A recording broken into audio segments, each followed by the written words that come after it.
Morning students, welcome to learning classes of accountancy. I hope you all are fine. Now in this lecture I am going to cover some more terminology, accounting terminology of chapter 2, that is basic accounting terms. I am explaining you some more accounting terminology. In my last lecture I have explained you assets and types of assets. Assets क्या होती हैं बेटा? Assets are the valuable things or property of the business which the business possesses or which is due from others, that is called asset.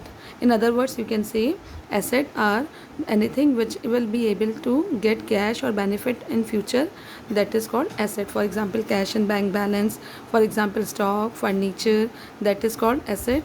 Machinery, land, building, that is the assets of the business. Now see the next terminology, that is called receipt. It is the amount which is received or receivable for selling goods, services or assets. कोई वो amount वो receive जो हमें मिलता है by selling goods, services or asset, that is called your receipt. These receipts are further classified as follows. Number 1, revenue receipt. Receipt क्या होता है? Any money which you are receiving by selling good services और asset, it is called your receipt बेटा. Receipt दो parts में divided है, revenue receipt and capital receipt. Revenue receipt क्या होता है? The amount that have been received और is receivable by the business in its normal course either from sale of goods or by providing services. Revenue receipt daily nature का होता है बेटा. वो amount जो आप रिसीव कर रहे हैं बाय सेलिंग गुड्स और by providing services, that is called receipt, revenue receipt. It will also include the amount that are received from investment of business resources. ये वो मनी भी है जो आप इन्वेस्टमेंट करने पे जो आपको रिटर्न मिलता है, that is also called your revenue receipt. For example, interest receive from investment on fix deposit. आपने कहीं पर भी फिक्स डिपॉजिट करा है, उसके बदले में जो इंटरेस्ट आपको रेगुलर नेचर का मिल रहा है, that is called revenue receipt. और you can say money obtain from sale of goods, that is also revenue receipt. और interest and dividend received on investment, that is also revenue receipt. Commission and fees received from services render, that is also called revenue receipt. Now see next, capital receipt. The amount received or receivable against the transaction which are not revenue in nature. वो amount जो आप receive करते हैं from all those transaction जो revenue nature के नहीं है, that is called capital receipt. Means जो आपकी बैलेंस शीट को इफेक्ट कर रहे हैं, जिसकी वजह से आपके एसेट्स या लाइबिलिटीज़ की वैल्यू इंक्रीज़ हो रही है, that is called either increase in liabilities और reduction in the value of asset, that is called capital receipt. ठीक है. For example, amount receive from sale of fix assets और investment. Sale करने, जब आप किसी भी एसेट्स को सेल करते हैं, फिक्स एसेट्स को, या कहीं पर भी इन्वेस्टमेंट को सोल्ड आउट कर देते हैं, तो जो मनी रिसीव्ड होती है, that is called capital receipt. Capital contribute by proprietor partners और money obtain from issue of shares, that is also called capital receipt. जो कैपिटल कॉन्ट्रीब्यूट करते हैं proprietor, that is also capital receipt. Amount received by way of loans, that is also called capital receipt. बेटा capital receipt वो होता है जो आपकी assets को रिड्यूस करते हैं और लाइबिलिटीज़ को इंक्रीज़ करते हैं, that is called capital receipt. Revenue receipt assets और लाइबिलिटीज़ पे इफेक्ट नहीं करते हैं. रेवेन्यू रिसिप्ट को हम trading and profit and loss account में शो करते हैं. Capital receipt are shown in the balance sheet. Now see the next terminology बेटा, that is expenditure. Expenditure. It is the amount spent or liability incurred for acquiring assets, goods और services. वो amount जो आप spend कर रहे हैं, liability, वो आपकी लाइबिलिटी जो आप किसी भी एसेट्स, गुड्स और सर्विस को परचेज करने में यूज़ करते हैं, that is called expenditure. Expenditure means वो expenditure any disbursement of cash और ट्रांसफर ऑफ प्रॉपर्टी और incurring a liability for the purpose of acquiring assets, goods or services is called expenditure. It is a type of payment for the receipt of a benefit is called expenditure. Expenditure beta two parts में divided है, revenue expenditure and capital expenditure and deferred revenue expenditure. Three parts में divided है बेटा expenditure, revenue expenditure, capital expenditure and deferred revenue expenditure. अब now see first revenue expenditure.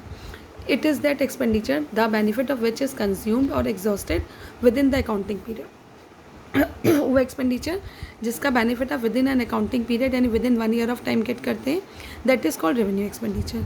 For example, cost of goods sold, salaries, rent, electricity charges, ये सब क्या है आपके revenue expenditure का है.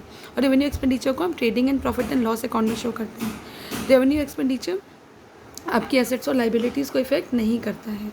They are shown in trading and profit and loss account. ठीक है. Now see number 2, capital expenditure.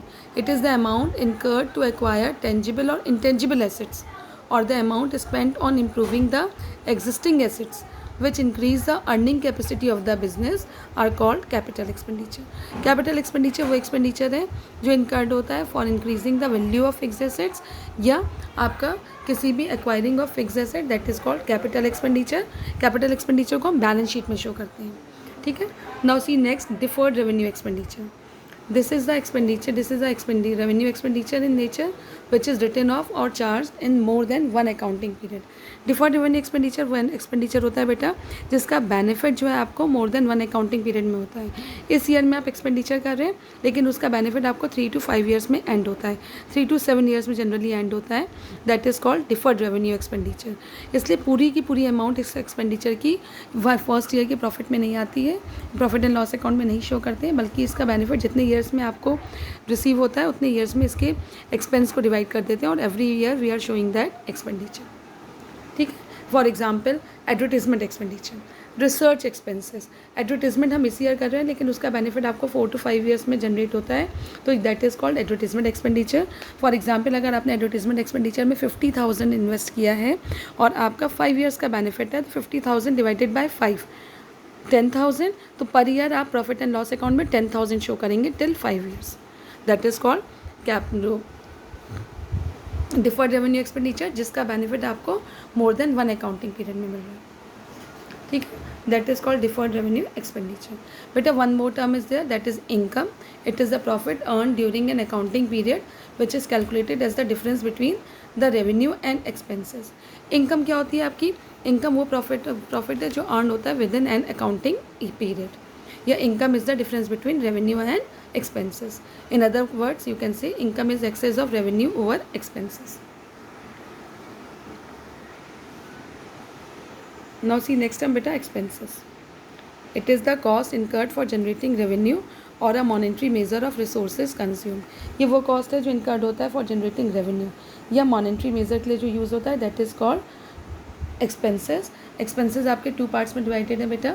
Expenses आपका एक मॉनेटरी नेचर का होता है और ये एक्सपायर्ड हो जाता है within one accounting year.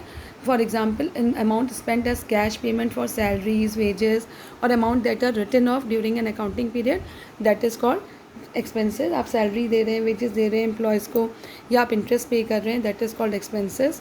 जैसे आपका डेप्रिशिएशन हो गया, बेड डेप्स हो गया, decline in the value of investment हो गया, कॉस्ट ऑफ गुड्स सोल्ड हो गया, ये सब आपके एक्सपेंसेस ही हैं और ये सब आपके trading and profit and loss account में शो होते हैं. एक्सपेंसेस 2 पार्ट्स में डिवाइडेड है बेटा, prepaid expenses and outstanding expenses. वो एक्सपेंसेस जिसका पेमेंट एडवांस में कर देते हैं, it is called prepaid expenses और वो बैलेंस शीट में एसेट साइड में शो होता है. वो एक्सपेंसेस जिसका पेमेंट हम ड्यू करते हैं, it is not paid in that financial year, it is called outstanding expenses. Now see the next term beta, 11th term, that is profit.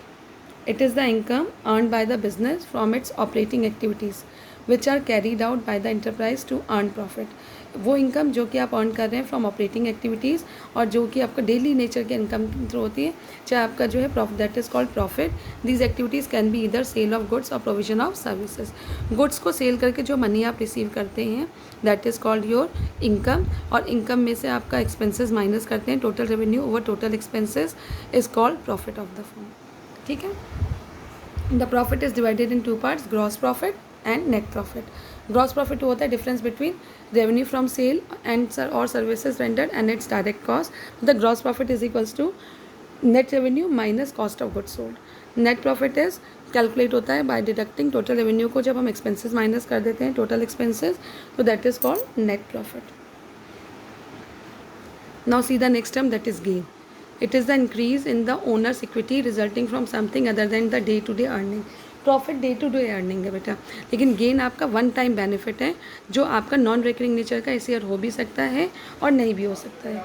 वो इवेंट, वो एक्सपेंसेस जैसे सेल ऑफ फिक्स्ड एसेट्स है, winning of court case हो गया, appreciation in the value of assets हो गया, ये सब आपका गेन है. Sale of land, machinery, investment आपने बेच दिया, वन टाइम इनकम बेनिफिट हो रहा है आपका, that is called gain. Next देखिए आपका लॉसेस बेटा, लास्ट टर्म है loss refers to the excess of expenses over its revenue related revenue. जब आपका सेल कम हो जाता है, एक्सपेंसेस ज़्यादा हो जाता है, तो एक्सपेंसेस माइनस सेल और revenue is called loss. Revenue और सेल एक ही चीज़ है बेटा। It is broad term and includes loss incurred in its operating activities. जैसे आपने किसी एसेट्स को सेल ऑफ करा और उसके बदले में आपकी डिप्रिशिएट हो गई वैल्यू एसेट की, that is called your loss. तो लॉस क्या होता है आपका? लॉस आपका जो इनका एक्सपेंसेस जब ज़्यादा होते हैं, इनकम कम होने लगती है, रेवेन्यू कम होने लगता है, दैट इज़ कॉल्ड लॉस। ठीक है, तो बेटा I hope you all understand all these terms. Note down all your work in your fair copy. Do all the assignment in your fair copy. I hope you all have understand all these terms. Thank you beta. Have a nice day.